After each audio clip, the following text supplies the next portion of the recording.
So tonight's lesson in our study of all the men and women of the Bible is going to take us to Judges chapter 9 first of all. Then we're going to be in 2 Samuel 2 through 4. At least that's the texts where these two men are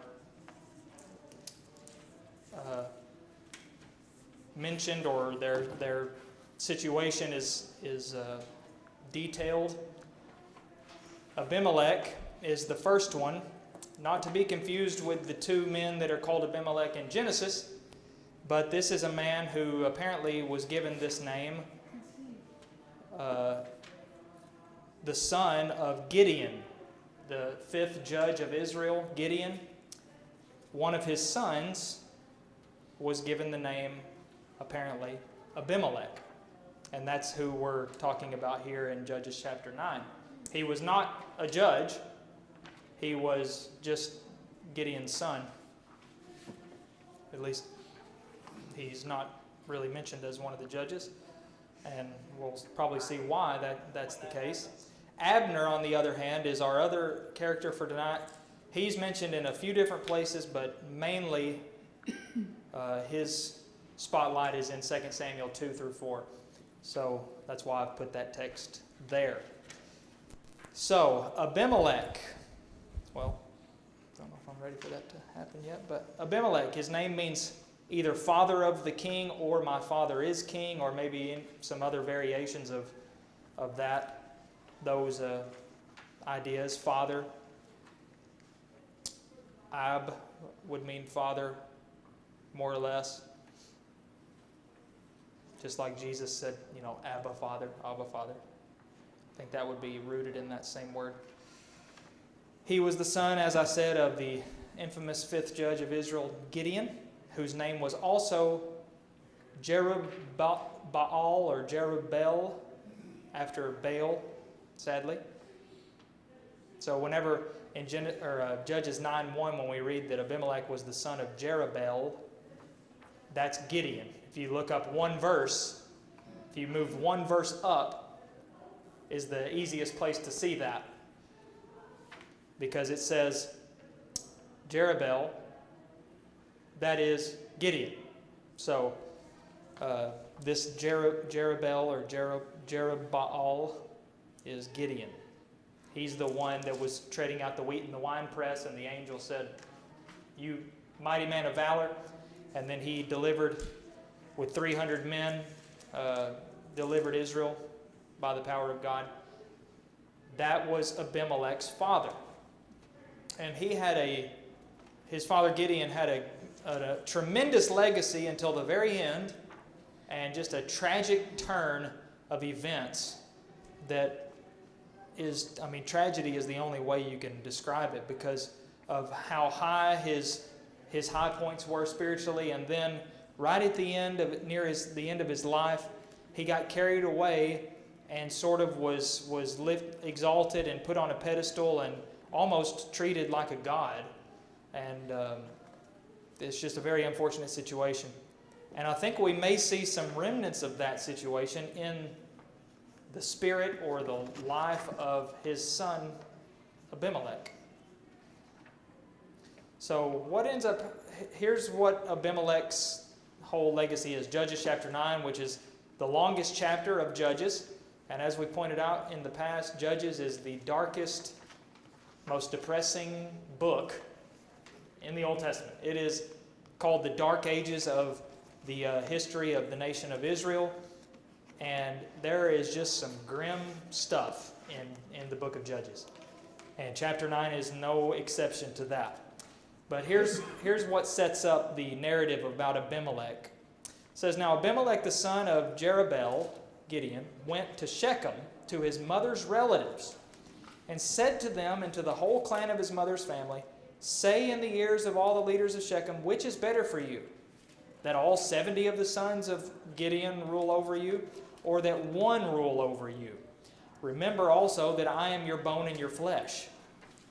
And his mother's relatives spoke all these words on his behalf in the ears of all the leaders of Shechem, and their hearts inclined to follow Abimelech, for they said, 'He is our brother.'" Okay, we'll just leave that there. This sets the stage. Remember the period of the judges, the Israelites, I said the kingdom of Israel, or I think I may have said nation of Israel. Israel was not a kingdom yet. They had no king. They were not a monarchy, but they were a theocracy, really, which basically in their case would just mean they had no earthly king. God was their king, and God's law was their constitution or whatever. But what does it sound like Abimelech is proposing here? I mean, in verse 2 he says, which is better, that all 70 of the sons of Gideon rule over you, or that one rule over you? Who do you think that one would be? He would be the leader himself. Yeah, himself. Which he doesn't state that, but he's going to make that happen. What would be better? You want 70 different rulers or just one? So what's he proposing? Does that mean on the 70 sons of, does that like literally mean that he had 70 sons, or is that just like descendants, male descendants of his? I'm not sure. I didn't look into that. Sometimes the word can be more loose than literal biological sons, but it seems that they could be 70 actual sons that he had by different women. Why would they be the rulers of the land? Well, that's where I say it almost seems like it might go back to this exaltation of Gideon, to where almost they're treating Gideon like he was the king almost, now that he's dead. And so, hey, we need a ruler after him. And really what Abimelech's legacy is being the man who first tried to implement a monarchy in Israel. Israel doesn't get a king until 1 Samuel 8. We're just now in Judges 9. So Abimelech's trying to become the first king of Israel. So where does he go? He goes to Shechem, and the reason he goes to Shechem is because that's where his his family is. And he proposes this to them, and he puts heavy emphasis on their family connection. He says, remember also, I'm your bone and your flesh. Now in the ESV, the quotation marks, see, there wouldn't be quotation marks in the Hebrew. The ESV seems to put that last part as what he says to just this smaller group of people. But it could be the case that was part of the message he wants them to give. The quotation cuts off after, or that one rule over you in the ESV, and then he just says to them, remember also that I'm your bone and your flesh. I think it makes more sense for that to be part of what he wanted them to tell everybody. Or he just really wanted them to remember that, so that when they're presenting this to the either way, that they're like really on his side or whatever. Yeah, either way, he's emphasizing the fact that we're family, we're kin, we're blood. And the sad part is, it worked. The statement here that says, their hearts inclined to follow Abimelech, the sole reason given is because of that family connection. That was the single criterion, which clearly is not a very good one, because it doesn't even put into consideration what kind of man he is. But that was the main thing. He's our brother. So they were inclined to follow him because of that reason. So what ends up happening then is they give him 70 pieces of silver, which he takes to hire these, the Bible calls them worthless and reckless fellows. Verse 4. Anybody say anything different than worthless and reckless? In Judges 9:4, I didn't think to look at a comparison, but I got a feeling it's probably quite a bit different depending on your translation. Judges 9:4 says worthless and useless. What's yours?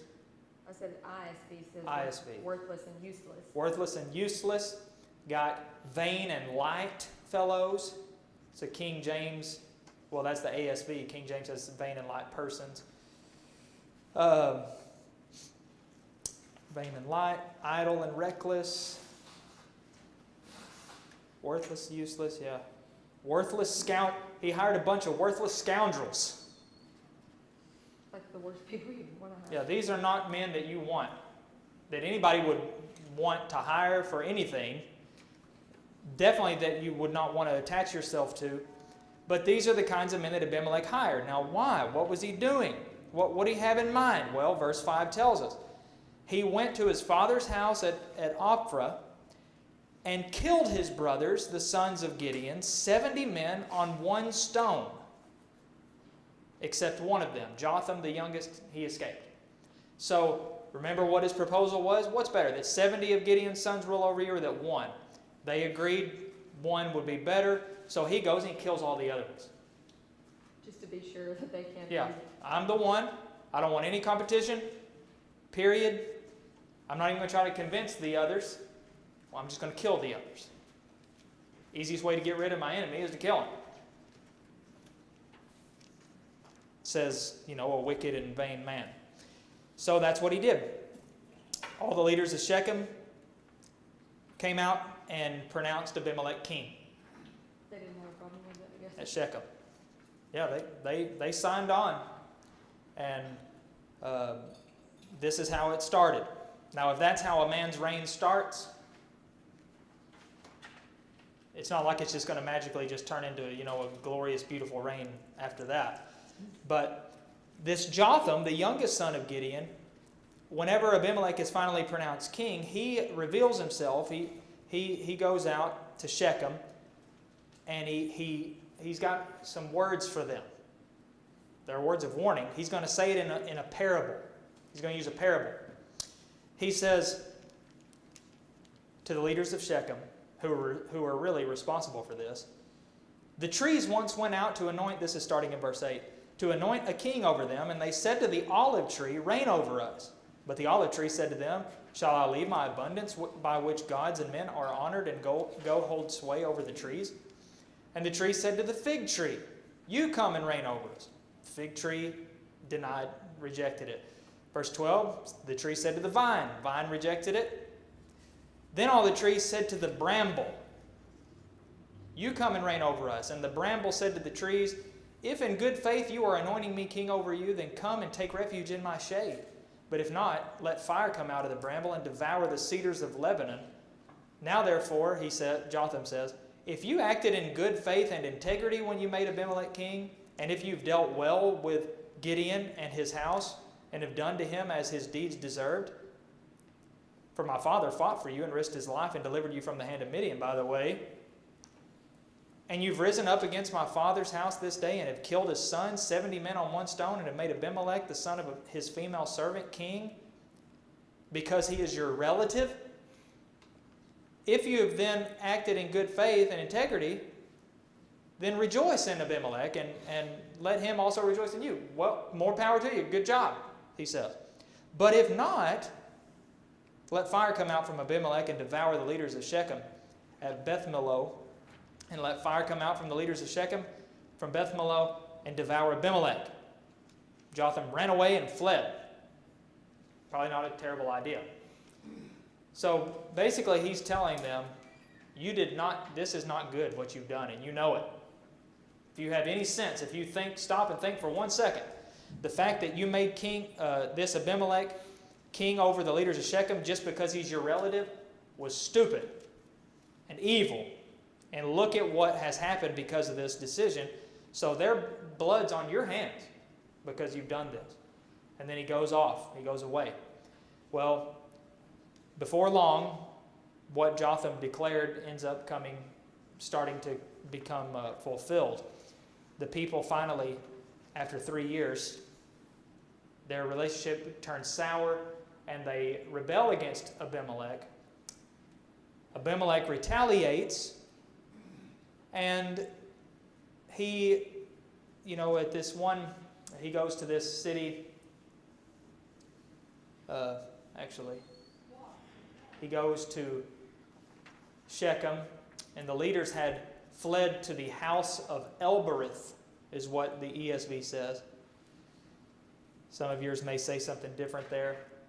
But they were in this tower, but they went to this temple, idolatrous temple, and Abimelech goes there. He stacks a bunch of lumber around it, and he sets it on fire. He burns the whole place down, including the people that were in it. Burned them alive, about 1,000 people, it says. Or it has been said, at least. Well, that didn't go over too well. But Abimelech then goes to another place, Thebez, or however you want to say it, besieges it, takes it, but there was one tower that remained. And that's where the people went. So, what do you think Abimelech's going to do? He goes and he tries to get that tower. He's going to do to it the same thing he did to that house of Elbereth. But this woman throws an upper millstone out the window and crushes his skull. Hits Abimelech right in the head. Lands on his head. Crushes his skull. And Abimelech says to his armor bearer, "You've got to kill me, because I ain't going to have it said that a woman killed me." That's what he literally said. "Draw your sword and kill me, lest they say of me, a woman killed him." And his young man thrust him through, and he died. And when the men of Israel saw that Abimelech was dead, everyone departed to his home. See how it's a dark time for Israel and the world in general? Abimelech's dead. All right, everybody just goes home. But here's what's interesting. The last two verses. "Thus God returned the evil of Abimelech." He returned the evil of Abimelech. God also made all the evil of the men of Shechem return on their heads. And upon them came the curse of Jotham the son of Jerubbaal, or Gideon. So that's the story of Abimelech. You reap what you sow.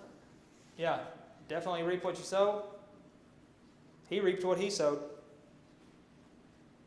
But so did the men of Shechem for making the decision based on the family connection, when that shouldn't have been what really mattered. We're going to combine the lessons and applications from both of these men because they were very similar.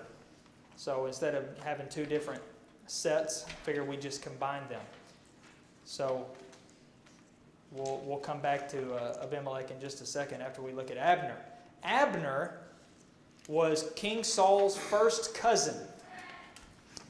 But that's not what he's known for. He wasn't known for being his first cousin. He was known for being his right-hand man. He was the commander of Saul's army. His right-hand man. You can see that in chapter 17, verses 55 and 57, and also chapter 20, verse 25. He was the man, whenever David killed Goliath, and Saul wanted to know, who is this guy? Where does he come from? What do you know about him? He turned to Abner and he said, "Who is this guy?" He said, "I don't know." He said, "Well, go find out." He was just his right-hand man. That's who Abner was. He was a very influential man, apparently a very powerful man. And he was very, loyal to Saul's house. He seemed to be loyal to the household of Saul, but as it turned out, he was not loyal to the household of Saul at all. He was loyal to Abner. Abner's loyalty was to Abner. And he was not the first to be such a man, and he was certainly not the last. But he was a very capable man in Saul's service and to his whole house. Great military leader, commander. But one thing that he did not really have much concern for was, high ideals of morality and religion. Principles, moral principles. He did not have those. And that's not a very good trait to have. And it's certainly not somebody like that is not somebody you want to have in power in any way, shape, or form. It says, as Saul's commander-in-chief, he greatly helped his cousin to maintain his military prowess. But after Saul's death, remember what the whole, dilemma and conflict was throughout the latter half of 1 Samuel while Saul was king and David was the little shepherd boy, shepherd youngster or youth that God anointed to be the king after Saul. Saul just wanted to kill David. That's all he wanted to do. David refused to do anything to Saul because Saul was God's anointed. And, as soon as Saul died, David was going to, in theory, the idea was David was going to be the king. So we learned a lot about David's character and that he would not do anything to Saul, even though he was going to be king after Saul. And even though the nation would be a lot better off with David as king instead of Saul, because Saul was God's anointed, he would not do anything to Saul. Well, Saul dies, he's killed, and falls on his own sword. He tried to do the same thing Abimelech did to his armor bearer, kill me, but he wouldn't. So he ended up having to do it himself. Well, Abner then makes a rash decision, maybe not rash, but after he does some more fighting elsewhere, Abner ends up installing Saul's seemingly only remaining son to be the king. Anytime a king dies, you're going to have an issue because the question is, who's next? And the tradition is, it's the eldest son of the previous king. Or the eldest son of the current king is his heir and successor, or potential successor. Well, in Israel's case, it was different. But Abner was Saul's man, and he was his relative. So he's going to put Ishbosheth as king of Israel, Saul's son. 2 Samuel 2, verse 8. He was Saul's cousin, right? The son of Yeah, his first cousin. Abner's dad and Saul's dad, Kish, were brothers. So Ishbosheth would have been his, what does that make him, his second cousin?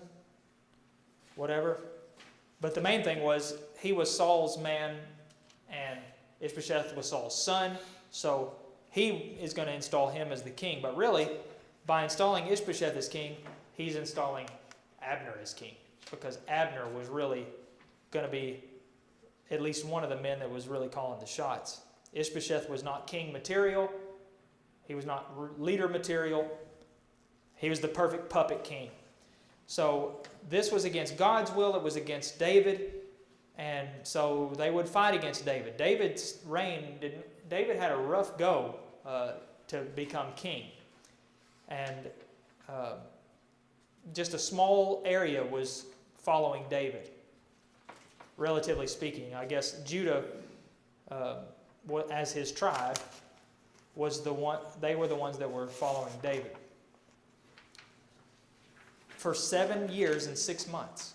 Historically, Judah was the largest tribe, though, wasn't it? Yeah. Number-wise?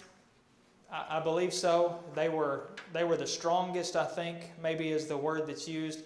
Manasseh's territory was pretty big too, especially if you take them both, east and west. But Judah, I think, was generally considered to be... But anytime they were numbered, I think Judah had the most men.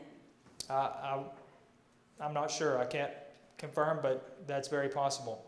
But even though Abner had I don't ulterior remember. motives here, technically that Ishbosheth or whatever was David's son. So technically that, or not David's son, Saul's son, that would technically be the right, like, no, I'm saying right. Well, it would have been. Like, because David was his son-in-law, right? But Abner knew that David was supposed to be king, the same way that Saul knew. I mean, Abner would have known, because this has been going on for a long time where, I mean, Abner knew David, David knew Abner, Saul knew David. I mean, they all were aware of what had been declared by Samuel, that this is what's going to happen. This is God's will. The problem was they didn't care about God's will when it came to this. I'm okay with God's will as long as God's will agrees with my will, but this doesn't. So, nope, I'm not accepting that as God's will. I don't think Abner really thought about it at all. He just knew he was just a man who is going to make the decisions that are best in his best interest always, as we're going to see in what ends up happening. Because after he installs Ishbosheth as a puppet king, he makes another very rash decision and breaks the law, because it was sort of built into it was understood as a law that nobody was supposed to have anything to do with the concubines of the king, the deceased king, other than his son or his heir, his successor. So Saul's concubines were solely Ishbosheth's. But Abner, he decides he has a right to them, and he takes one as his own. And Ishbosheth rebukes him for this, and it makes Abner so mad that he says, I'm done with the house of Saul. I'm going to David. That's all it took. He rebuked him for doing something that he was not supposed to do. And he says, fine, I'm going to David. I'm going to the other side. Just like that. That's all it took. Also, Joab plays a part. There was pretty much Saul and Abner versus David and Joab. That was sort of the showdown, the tag team, I guess you could say. What Abner was to Saul, Joab was to David. Well, Asahel also plays a part in here as Joab's younger brother. And as we'll see in our journey through the Bible eventually when we get there. And it's the only redeemable quality that Abner seems to have in the whole narrative of Scripture, is that Asahel, who is apparently very nimble and very athletic, he wasn't, a big, strong type warrior guy. He was a warrior in his own right, but not big and strong, but quick and agile. And he decides he's going to be a hero and take out Abner. Abner loses a battle. He's leaving. He's just going his own way. They said, just don't even try. We won. Leave it. Asahel is going to be a hero. He's young. He's hungry for glory. He's going to kill Abner, the real mastermind behind the opposition. So he sneaks up behind Abner. He tracks him down. He finds him. Abner looks behind him and he says, this is 2 Samuel 2:19 and following. He says, is that you, Asahel? He said, yeah, it's me. Abner said, go. Just turn around right now and leave. Seize one of the young men and take his spoil. Don't do this. That's what he's saying. Maybe he meant that to be an insult. I don't know. But he says, seize one of the young men and take his spoil. You don't want to fight me. And it seems to me he's not really trying to, brag. He's just stating a fact. Don't do this. But Asahel would not listen. So Abner said again, turn aside stop following me. Why should I strike you to the ground? How then could I lift up my face to your brother Joab? I'd never be able to look your brother Joab in the eye if I murdered his brother. I killed his brother. That's a reasonable thing to say, actually. But he wouldn't do it. He wouldn't stop following him. And it says Abner then, apparently, as quick and agile as Asahel was, Abner got the better of him in this case. He stabbed him in the stomach with the butt of his spear. He didn't stab him. He hit him in the stomach with the butt of his spear so hard that the spear went all the way through him anyway. Hit him with the butt of the spear. And, it was probably pointed at the end. Apparently they would follow them down to a point so they could stick them in the ground. So it's not like it was totally blunt and it which, I guess could be possible, but it probably had a point to it, but it wasn't the actual point of the spear. But he killed Asahel. And it seemed, I don't think there's any way to judge it other than it was self-defense. He tried to tell him to stop, but how do you think Joab felt about this? Joab's not going to accept any explanation. When they found out that Asahel, it's a very tragic end for a young, talented fighter like Asahel who made a stupid mistake, hungry for glory. But that's about the only, not that he killed him, because he didn't have to kill him. He could have defeated him there and not killed him. That would have made him look really good. But he didn't do that. He showed no mercy. But he did try to talk reason to him at first. Obviously, when Abner then goes to David's side, Joab is going to be lit. I don't want this guy anywhere near us. And finally, what ends up happening is Joab does what Asahel did, except he kills him. He kills Abner for killing Asahel. But David he mourns Abner's death for whatever reason.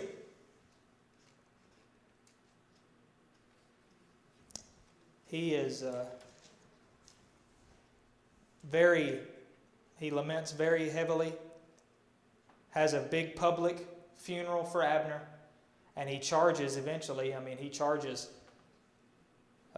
Solomon to avenge Abner's murder.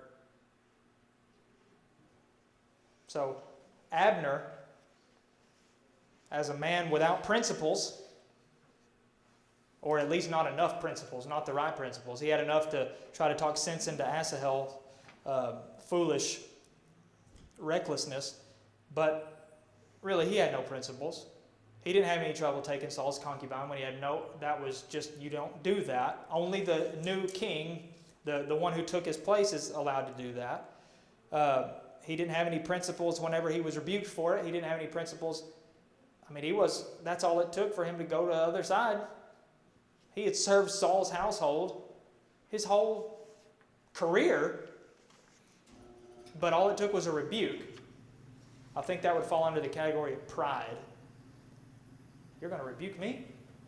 Well, then I'm going to the other side. What a baby. Couldn't take rebuke. We've talked about Peter before, about how that's one of his strong suits. It seems from the scriptures at least that he could take a rebuke on the chin like nobody else. And he had to take them a lot. Very strong chin for a spiritual or moral rebuke. Abner not so much, because he was too proud to be rebuked.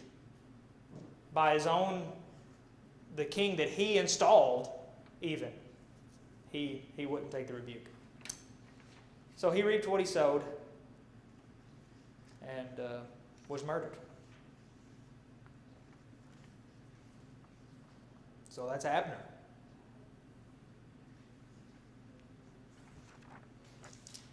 This isn't the judges period, but it's still a pretty dark time.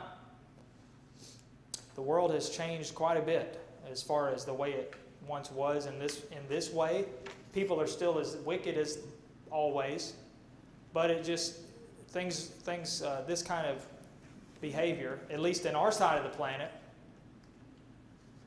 is no longer the norm, and that's a good thing. And I think there's nobody to credit for that except Jesus Christ, to be completely honest with you. People would reject that, but there's just no other way to look at it. So, what can we learn from these guys? Neither one of them were good guys. Bad men. You can learn good lessons from bad men. Here's one. God's people must make God's will their own will. Rather than making changes according to our own desires, we need to be satisfied with God's arrangements. Satisfied with God's arrangements. That's the key there. If you think about it, neither one of these men were satisfied with God's arrangements. Abimelech certainly wasn't. So he wanted to change the whole thing for himself, for his own glory. Abner was the same way. He after Saul rejected David as the new king, he said, I think I know a better way. I got a better way. And again, it was out of selfish motives. They failed to respect God's will. And as it says of Abimelech, as a result, God returned the evil of Abimelech. It doesn't say anything else. I mean, it just says he returned the evil of Abimelech. It's like, what does that mean? It doesn't say, in verse 57, it says on their heads about the people of Shechem, but with Abimelech, God just returned it. So Abimelech gave it to God. He was evil to God, whether he realized it or not. So God just returned his evil back. But here, you've handed me this evil, here you go. I'm giving it back. And that's what happened to Abimelech. Number 2, selfish ambition will always end in defeat or even tragedy. Ambition is not necessarily a bad thing. Sometimes it's good. Ambition, some kinds of ambition are good. It's used as sort of, it even has, the word itself has a negative connotation today. Ambition is usually, almost always used in a negative way. If somebody, well, he's ambitious or something like that, or ambition is a bad thing, because it's usually, at this point in English language, I guess, it's synonymous with this selfish ambition. He's ambitious for his own benefit and glory. Selfish, self-motivated ambition. And whenever we are selfishly ambitious, we're in for a fall. That's the only thing that can come. Jesus said, Matthew 23:12, whoever exalts himself will be humbled. And that idea is repeated in Scripture several times. If you exalt yourself, God's going to humble you. If you humble yourself, God will exalt you. Both of these men exalted themselves in one way or another, and so they were humbled. Very, very much so, especially Abimelech. Do nothing through selfish ambition or conceit, Paul told the Philippians. Number 3, God's people must make every effort to avoid blindness based on familial biases.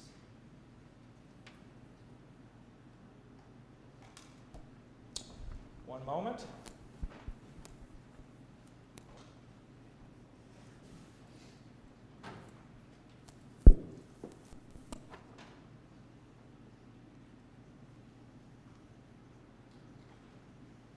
This isn't so much about Abimelech as it is the people of Shechem. We learned it's impossible really to miss the significance of the people of Shechem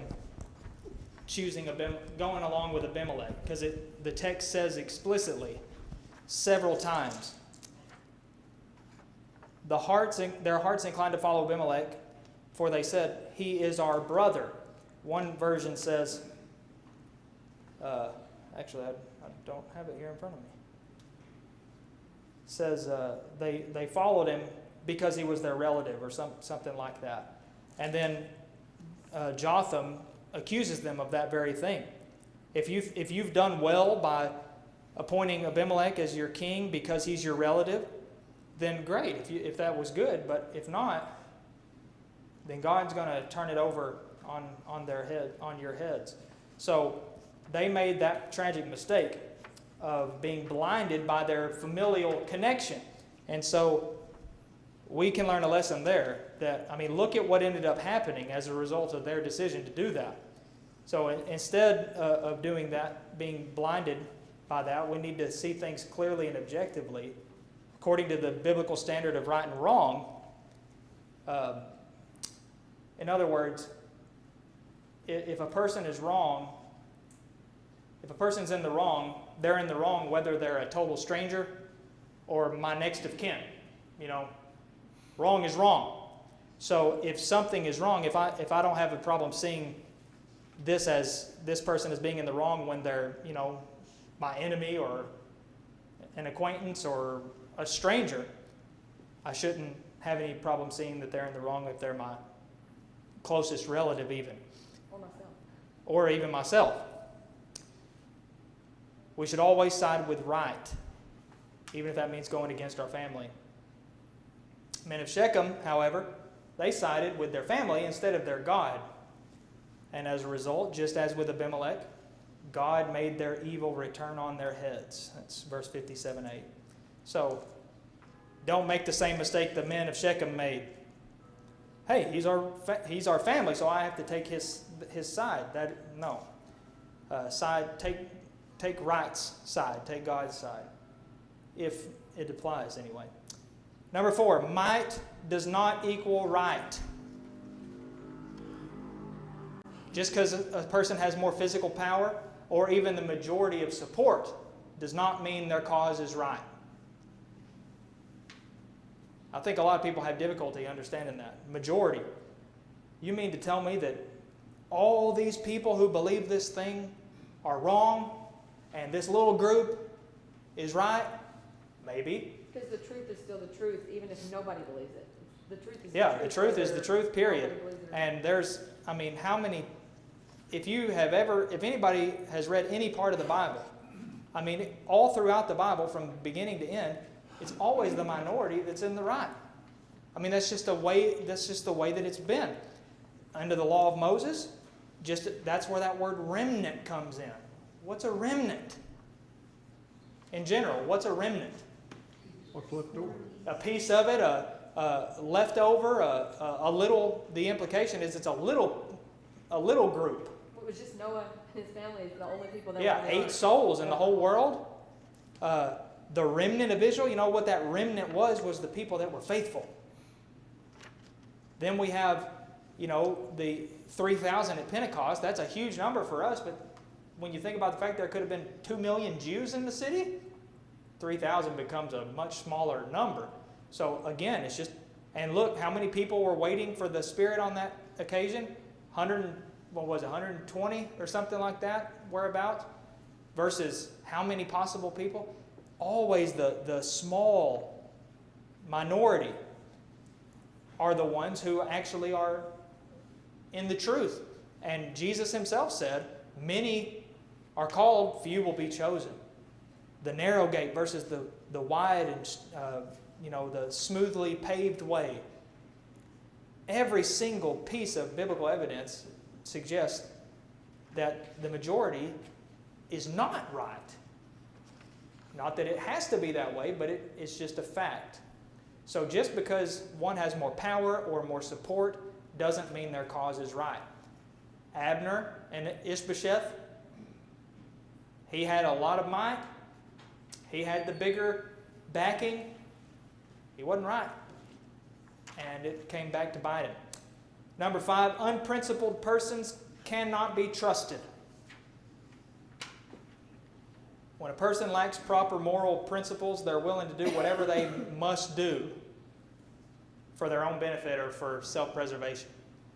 That scares me. If somebody operates that way, how can you trust them?